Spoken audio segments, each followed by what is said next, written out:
Hello, welcome back to the channel. It's me, Emmy the Cat Lady, and for this video essay, which has been delayed by a month due to some unfortunate circumstances, but I wanted to talk about something a bit different this time and talk about the benefits of gaming, because video games have been subject to many controversies over the years, almost from their inception in the days of Pong and Space Invaders. They've been blamed for causing violence, addiction, laziness, and there's been issues around objectionable content, censorship and discrimination as well.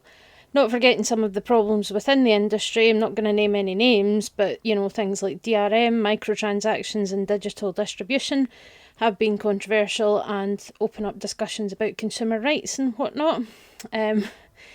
One of the well-known examples is the horse armour for the Elder Scrolls 4 Oblivion, and what that caused at the time.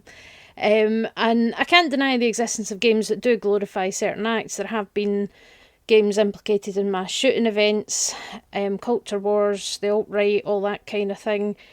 And I do believe that games need some regulation to ensure that minors can't access adult content that they're not ready for, and that particularly vile things like sexual assault are not glorified in any capacity. So I do believe there should be some censorship and allowance for cultural sensitivities. People should at least know what they're getting into when they're buying a game. So, one example is that the Japanese version of Fallout 3 has removed the evil option of Power of the Atom. Mr. Burke's not in the game, so you either can deactivate the nuke in Megaton or leave it alone. For historical reasons, this makes sense, as the bombings of Hiroshima and Nagasaki are still relatively recent in living memory. So understandably, from a cultural point of view for Japan, that maybe isn't something that they're going to be comfortable with. But there are times where it does get a bit silly, and I do think that the censorship of South Park: The Stick of Truth was a bit silly. It was only on the console versions of the game, as far as I know, at least here in Europe and also in Australia, where their kind of content regulations are also quite strict. And at the time, the UK was still in the European Union. So here's the censorship screen in place of a particular event that was censored. This didn't happen on the PC version of the game. And I think the way they handled it with this screen is really funny. But if you know anything about Trey Parker and Matt Stone, you know how much they hate censorship. They believe either everything is fair game or nothing is. And I think that's quite evident in the series as well. And I've been watching South Park since the very beginning. And anybody that's picking up a South Park game should really know what they're getting into, and that it's not going to be suitable for kids to play. Although there was additional censorship in that game in Germany, understandable to comply with the law. And if you know what I mean and what I'm talking about, and you can probably guess if you've ever cracked open a history book and read about what happened in Germany in the 1930s, and the references to that in the game were taken out in Germany for good reason. So you've got the ESRB, which is what regulates and rates games in North America, and PEGI, which is the one that works in Europe. The UK, I think, has its own one now because we left the EU, but it's kind of basically the same thing. And they do have their place. Age ratings are important. It is important to be cautious with certain types of content and themes. Nudity, sexual content, violence, that kind of thing.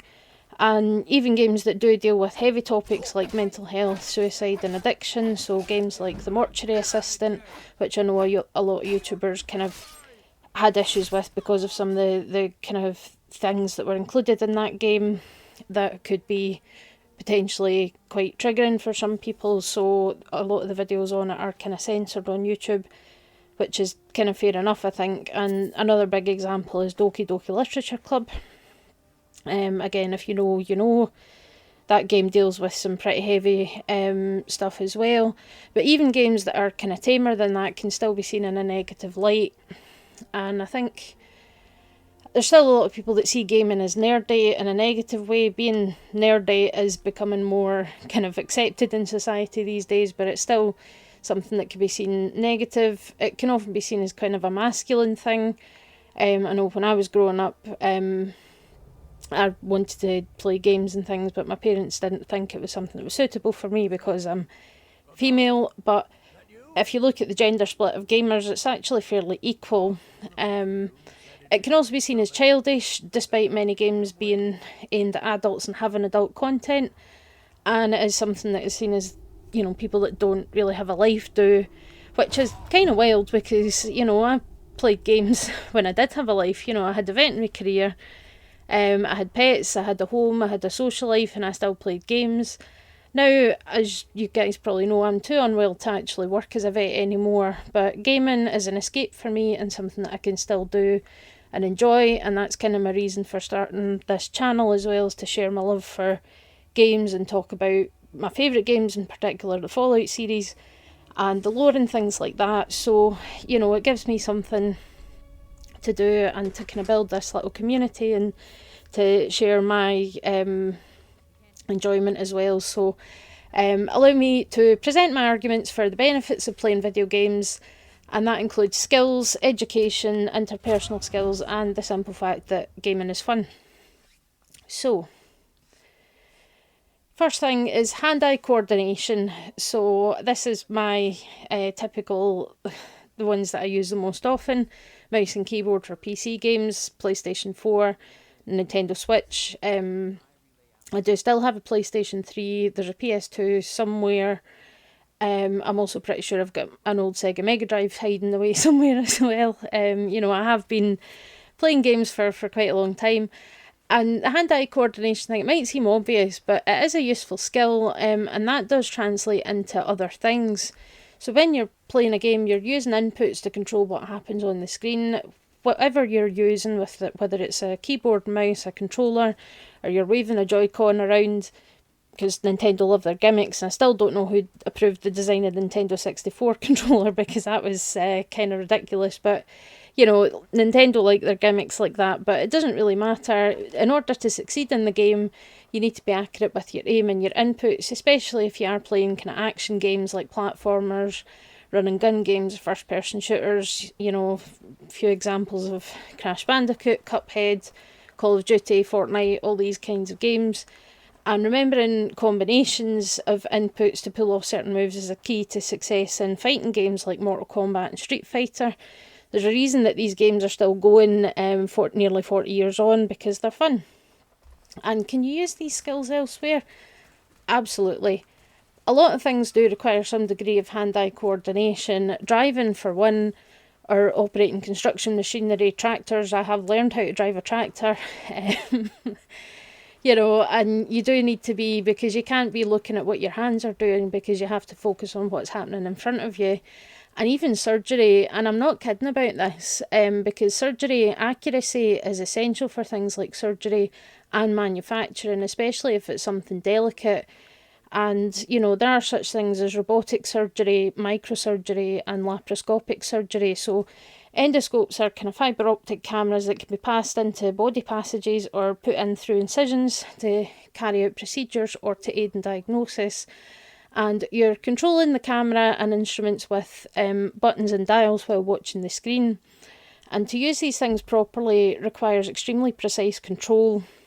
So often surgeons will train in laparoscopic surgery using the equipment to go in, and they basically put them in an incision through the outside of a bell pepper, and they have to kind of delicately remove the seeds from the inside of the bell pepper, and that helps train their eye and their hands.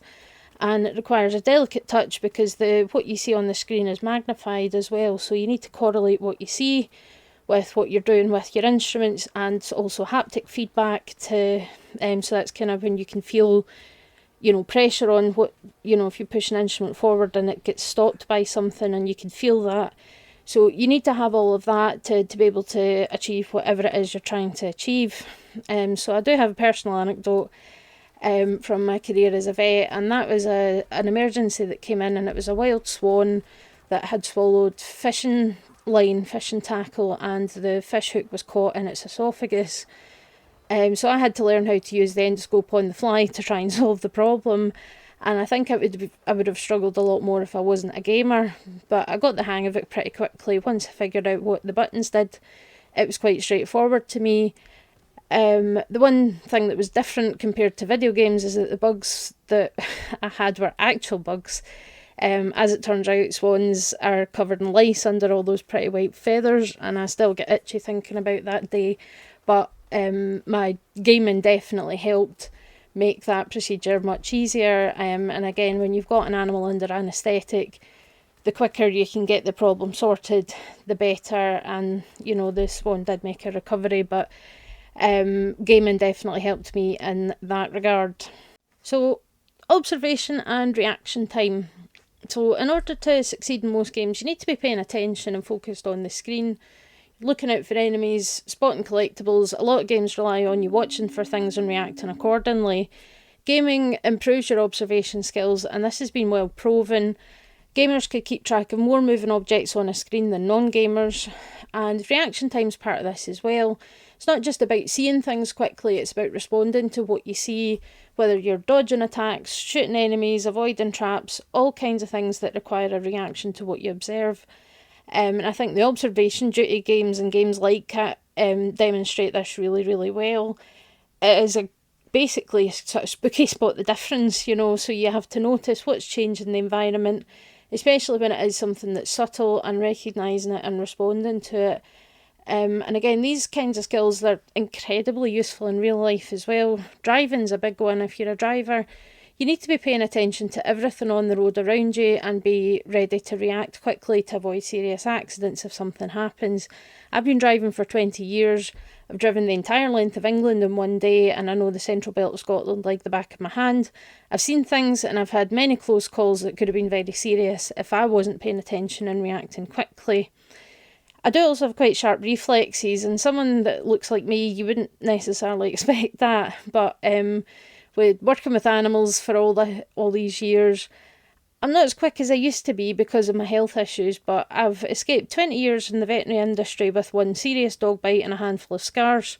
My gaming reflexes are helpful. I've caught birds out of the air before when they've been flying around the room. You know, my gaming reflexes have definitely helped me, and I'm not as quick as some people are. But these skills have definitely come in handy in real life. Whatever it is you do for a living, you'd be surprised how useful, you know, training your reaction times and your observation skills can make a big, big difference. So, you know, games can certainly help you hone those skills. And that kind of leads into the next topic, which is problem solving. So problem solving skills are essential. It's one of the biggest things that makes us human and sapient, which is the ability to look at a situation and use knowledge, experience and reasoning to find a solution. So things like pattern recognition, logical reasoning and memory all play a role in problem solving. And of course, puzzle games is an actual genre of games, but plenty of other games have puzzles of some kind to solve.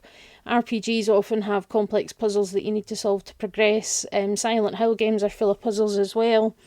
I've used The Room as an example because I really enjoyed these games. I've got all 4 of them, and it is this kind of puzzle complex, and you get like there's the escape room games as well. And you have all different kinds of puzzles that you can solve. The Witness is also a fun one, but it gets complicated very quickly.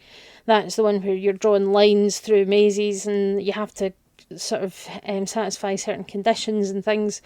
So it's really, really good, but it's very complicated very quickly. So the more you solve, the better you get. And I think management simulation, or the sort of tycoon type games, also teach you a form of problem solving, because you're finding yourself, you're balancing funds to create a successful business while making progress. One of my favourite examples actually is Meg Aquarium, where you are spending your money wisely to build suitable tanks to have a good variety of animals, but you need to make sure that they're all compatible so they don't die or eat each other, ensure your guests are happy and have their needs met, pay your staff, train your staff, research new animals and new technology while ensuring that you're keeping the cash flowing. So it requires organisation and thought and planning in order to succeed. And there's so many examples of these kinds of games, and that is a genre that I do quite enjoy.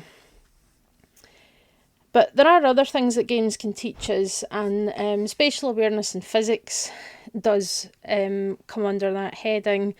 Games do help with learning spatial skills and understanding the laws of physics. Pretty much all games have some kind of physics engine, so things like gravity and momentum exist and act how you would expect them to. So gaming can help demonstrate a lot of these things, and nowhere is it more obvious to me than in Valve's Portal and Portal 2. Absolutely iconic puzzle games, and they're a lot of fun, plenty of talent, challenges, and there's an interesting backdrop where there's secrets to find and a sarcastic homicidal AI that calls you fat. Shout out to GLaDOS. But you need to figure out how to use the physics to solve each puzzle. Momentum matters, and spatial awareness is required to plan where you need to put your portals, and you're often having to then, react to move your portals quickly in order to get to where you need to go in the levels. And teachers have made use of Portal 2 to teach kids about these things. There's even a puzzle maker so that you can make your own puzzles, and teachers can do that. They can produce their own puzzles that are going to be relevant to whatever the lesson is that they're teaching the kids. So playing video games is a good way to get kids to learn, because it's engaging and it's fun, and it gives them that dopamine hit when they finally figure out the puzzle. And that can be really helpful, because for a lot of people, and especially younger kids, being lectured at from a textbook gets kind of boring and they're not going to take it in. But kids will often, respond well to practical learning where they get to do something that's fun, and learning from that, and maybe they don't even realise that they're learning, but, it helps them retain the information and helps them understand some of these concepts, especially when we are talking about things like physics and that kind of thing. So, it can be very, very beneficial in that regard. So on that subject, I know people, hear education and can tune out. People learn in different ways though, and different methods work better than others for different people. Not everyone can memorise textbooks or take everything from a verbal lecture.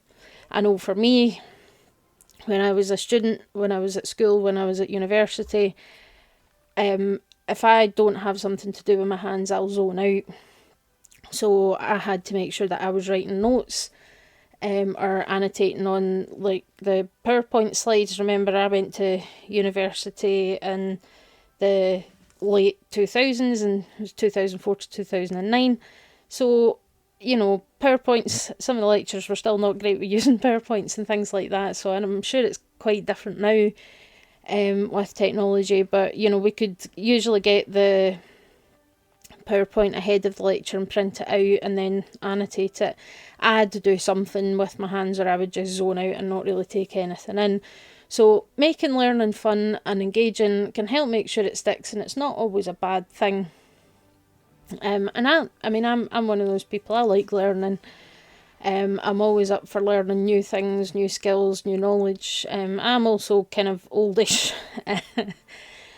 When I was at primary school, so between the ages of 4 and 11, we had one Mac, an old Mac, and 2 very old computers that we sometimes got to play games on. We got to play Hangman, which was on a 5¼ inch floppy disk. That's how old I am. And I also used to play quiz games and things on my uncle's Commodore 64, where the games were on cassette tapes and took an hour to load.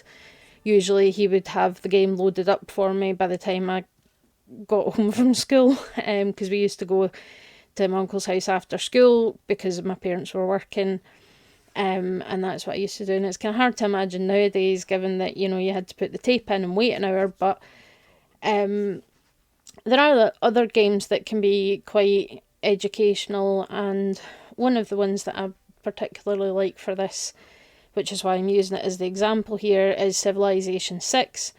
I have learned so much from this game, and it's all narrated by Sean Bean, which is just perfection. You can look things up in the Civilopedia as well, but you can learn about all these different civilizations. You learn about history, technology through the ages, things that have happened. Hearing Robert the Bruce speaking actual Scots is just amazing. There is work going on to actually try and bring Scots back as a language that's in regular use. People are kind of promoting it and writing in it and things, which is just amazing, because it is a language in its own right, and it's good to see that people are trying to kind of bring it back. And I think the developers also like to include some of the lesser known civilizations and leaders as well. And strategy games like this, they do go a long way to teaching problem solving too, planning ahead and observation skills, as well as learning about some of these different, real world civilizations, real world history, and I just love it for that.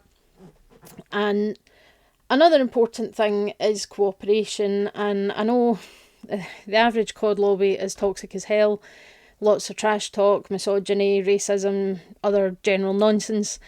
But online gaming or group gaming can be helpful for, cooperation and improving social skills. Sometimes a healthy sense of competition isn't a bad thing either. For me, online gaming isn't a huge thing, but when I did play Fallout 76 back when it came out, I played it with a friend and his brother, and it was it was still quite buggy and everything, but we had a good time. We had a laugh. We had some fun building things and taking on the Scorch Beasts and things like that. I might go back into Fallout 76 at some point because I know it has changed a lot since launch. But getting people together and playing games together. I mean, do you remember back in 2016 when the entire world basically came together to play Pokemon Go and actually went out and socialised? And, a lot of games add kind of co-op modes as well, so it doesn't have to be, nasty or toxic. We can have fun cooperation with each other. Stardew Valley added co-op mode. Supermarket Simulator just added one as well, which again, that's one of the examples that I'm using here. So you can work together to build your supermarket. And games like Fortnite and Minecraft are played cooperatively. MMORPGs are still hugely popular and offer opportunities for cooperative play as well as competitive PvP. And learning to work with people, it's always a good skill to have. There's very few jobs that have no involvement with other people. You're still going to have to interact with other people in some capacity and potentially working with other people as well. And you really should be able to work independently, but also to work as part of a team, even if it is potentially, someone that you don't particularly get on well with or you don't like that much. But you still have to be able to kind of deal with the situation and do it in a way that's not going to cause problems or cause more stress for anybody. So learning these skills through gaming can be very beneficial to understanding how to work with people and navigate situations that are maybe a bit difficult with less drama. Always a helpful thing in my opinion. And I say this as someone who is quite introverted and my social battery drains quite quickly sometimes, but sometimes you just have to speak to people and you have to interact with other people. And then we come to one that I think is extremely important, which is fun and stress relief. So in this modern world of hustle culture where people feel like they need to be productive every waking minute of their life, the importance of rest and relaxation is becoming forgotten, especially since we've got a cost of living crisis across the world and people are looking for more ways to try and make ends meet. And I learned the hard way what happens when you burn out. Do not recommend it. 0 out of 10. So doing something fun can help you manage stress. YOLO is cliche, but it's also true. You only have one life. You should be working to live, not living to work. So just like reading, drawing, knitting, swimming, running, gaming's a hobby and it's supposed to be fun. Rest is productive and there's nothing wrong with setting aside at least some of your free time to do something you enjoy, especially if your free time is limited, if you have, job, school, family obligations and things. And I think the rise in recent years of cosy games and simulators really prove this. So, action-packed games are challenging and entertaining, but sometimes something slower-paced and chill like Stardew Valley, Animal Crossing, Power Wash Simulator is perfect for this. Power Wash Simulator is just so satisfying because it's such a simple thing, but brilliant in its execution. And Stardew Valley is always going to be a firm favourite for me because you can do whatever you want in that game and you're going to have a good time. And the bottom line here, it's okay to rest, it's okay to do something fun now and again. If you need permission, I'm giving you permission. Gaming's a hobby, you do it for the enjoyment, and there's nothing wrong with that. You don't need to be hustling 24/7, you're going to end up burnt out, and rest isn't laziness, it's essential. So take it from me, rest is fine if you want to spend your free time gaming because it's fun, go ahead. And another thing, kind of similar vein, is that creativity is another thing that makes us human. Strategy, all these things that makes us human, and gaming can provide some really great creative outlets as well. Games that let you build, decorate and plan things. House Flipper, The Sims. I never much liked The Sims themselves, I just wanted to build and decorate the houses, and House Flipper does scratch that itch for me. And creativity lends itself to strategy, and that includes obviously your strategy genre of games where you're balancing your resources, keeping things efficient, planning your next move. Whether you're talking your grand strategy games like Stellaris or a tycoon type game like 2 Point Hospital or Mega Aquarium. And even Pokemon needs a wee bit of strategy to get through it. Not a lot, as the games are kind of aimed at kids, but competitive Pokemon gaming is still pretty huge considering we're not far off 30 years of this game franchise existing, and I've been playing them since Gen 1. They've evolved, pun intended, and they're probably easier now. Although I wrote this before I actually played Legends ZA, but that has got some intense battles, and it's got a whole new real-time battle system, which is very interesting. But they're generally easy, and for kids that are learning the basics of strategizing, they're still pretty good, I think, in that regard. And then we get to stuff that's maybe a wee bit more abstract. So to feel something, and a lot of us, we consume media to feel something, whether it's books, movies, TV shows or games. They get us invested in stories and into our emotions. I've cried over games before. I'm showing my age again here, but if anyone out there has played Phantasy Star 4, which was on the old Mega Drive Genesis RPG, and when Alice Brandman died permanently, it got to me, and it still does if I hear that music. So a 16-bit game that's 30 years old made me cry. 40 years old nearly, actually. It's not far off 40 years old now, that game. And I think the biggest area of gaming that makes you feel something is games that make you feel fear, the horror genre. So, why are horror games, movies and books so popular? It's because it's a safe way to experience fear and danger. It lets us explore the dark side of humanity. So media that can stir up these negative emotions and trigger adrenaline can also lead to the release of dopamine, which is your reward neurotransmitter. Same reason that people enjoy things like roller coasters or skydiving. It's a false danger that some people enjoy. Not for me, I hate heights, I don't like roller coasters, but plenty of people enjoy them. And the horror media does that, and it allows us to explore the human condition, sometimes in quite a powerful way, but in a safe way. And I think Soma is a really good example here. When I first played this game, it had a profound effect on me. I have quite a real fear of the open ocean. I have a fear of jellyfish. Personally, would much rather die in space than at the bottom of the Atlantic Ocean. Because that whole thing with Ocean Gate and the Titanic a couple of years ago really messed with my head, because the whole idea of it was so horrific to me, especially because it was all people were talking about on the news, on social media. Everybody was updating the clock for how much oxygen they had left and all that kind of stuff, and it really got in my head. But Soma does this tension really, really well. You can't fight the enemies, you only have to try and evade them. And you spend a lot of time alone walking the ocean floor in the dark with only your thoughts. There's body horror too. Looking at what happened to Terry Akers when he pulled out his own eyes and drank the structure gel. And even Simon Jarrett himself coming to terms with what he's become. And it brings up all these questions about what it is that makes us human, the mind, the soul, and the dangers of letting AI have too much control over our lives, you're probably going to have a bit of an existential crisis during this game. And I think the Chill as Art games can be quite good for this as well. Some of them do have a supernatural element, but some of them don't. You know, the ones that are just, it's like real life and it's just some creepy guy that's stalking a young woman or something like that, they're almost scarier because of the realism, because things like that do happen. Another one that I do like is Doki Doki Literature Club, because it's so effective. It's not the kind of game that I would have looked twice at without knowing what it really was.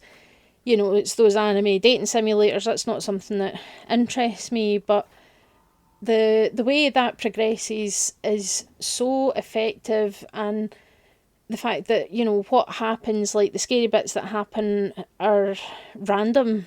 So if you were to play through it again, you're not going to have the same experience every time. Same goes for the mortuary assistant. I think that's done really well because you don't know what's going to happen because it doesn't become predictable. So you can play through the game, and every time you have a unique experience. So, you know, that can be very, very effective, and that is something that, you know, a lot of people enjoy. The horror genre is massively popular because of this. And that does kind of lead into the next one, which is talking about telling a story. So people talk about storytelling and writing in games, and most games have some kind of narrative. It could be very simple. Mario needs to rescue the princess, she's in another castle. Or a 10-year-old child is sent to explore the entire region alone with only an electric rat for help. The Pokemon universe is weird, and it seems to get weirder with every new set of games. If you read into Pokédex entries and stuff, it's bonkers. But you can have very complex stories as well, where events and endings change based on your actions earlier in the game. Chrono Trigger is a phenomenal game, even with its age, because subtle things can affect matters in unexpected ways. So if you wait for Marley to buy sweets at the Millennial Fair without walking away, you'll get a better outcome when you're on trial later in the game. There's multiple endings, multiple choices and ways of progressing through the story, and that makes games interesting, and it adds a replayability factor as well. You'd need to play Fallout New Vegas at least 4 times to experience all of the endings, and more times if you want to see all the ending screens for all the smaller factions, because you have so many options for how to handle things, and it prolongs the life of a game that you've paid good money for. And especially in this world where ownership of media is becoming less common, and we're essentially entering into long-term rental agreements with streaming services where they can just take content away whenever it suits them, getting your money's worth is important. You need to feel like you've got value for your money. But it is more than that, because stories matter. People have been telling stories for thousands of years. The oral tradition is the oldest form present in pretty much all cultures and civilizations. The Epic of Gilgamesh is thought to be the first story ever written down on stone tablets in around 2100 BCE in ancient Mesopotamia, which is in the Middle East as modern-day Iraq and Syria. So it's not a surprise then that tradition has moved into video games as well. Stories are good, we learn from them and we're entertained by them. Visual novels and walking simulators like Firewatch and What Remains of Edith Finch do bring you interactive stories and interesting experiences, because stories are always going to matter to humanity. They let us explore the human condition and experience things through someone else's eyes and perspective. And stories and games just let us do it in a more interactive way and let us write our own version of the story. So, video games are often maligned and blamed for causing violent behaviour. Online gaming can be toxic with misogyny, racism and the like. And some people do see gaming as a childish hobby. But hopefully I have been able to demonstrate that there are a lot of positive things about gaming as a hobby. From skills that have helped me in my real adult career as a vet or driving my car safely, to entertainment, escapism and stress relief. I've even learned a lot more about fish from Mega Aquarium than I ever did at vet school. We got 1 day of lectures about fish, and I barely remember anything from it, but I learned more from playing Mega Aquarium, and it's gone a long way to helping me with my budding author career as well, from inspiring characters and stories to teaching me about narrative structure. There are some things that we shouldn't glorify, and I agree with that. things. I know there was a recent one with a game involving sexual assault and things like that. We don't glorify that because it's always wrong. But gaming can be beneficial and educational. Parents do have a responsibility to ensure that their kids are playing age-appropriate games, but these games can be beneficial for their education and for developing skills that they can make use of later in life. And aside from all of that, gaming is meant to be fun, and it's okay to do fun things, even if you're an adult with bills to pay and a job and, children and whatever else. It's okay to do fun things sometimes. Let people enjoy things. If someone enjoys a game, if it's not your cup of tea, fine. But just let people enjoy things. So keep gaming, keep doing what you enjoy.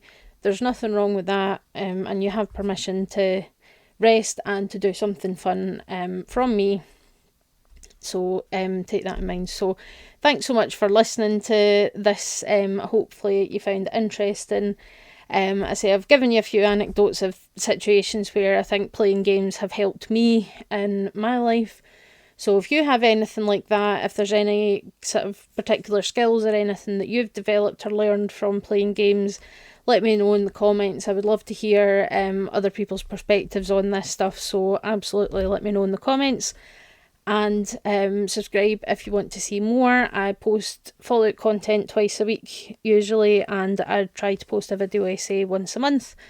Life got a bit crazy recently, which is why there's nothing for October, but hopefully we'll be back now to normal schedule, and I'll see you all next time. Bye.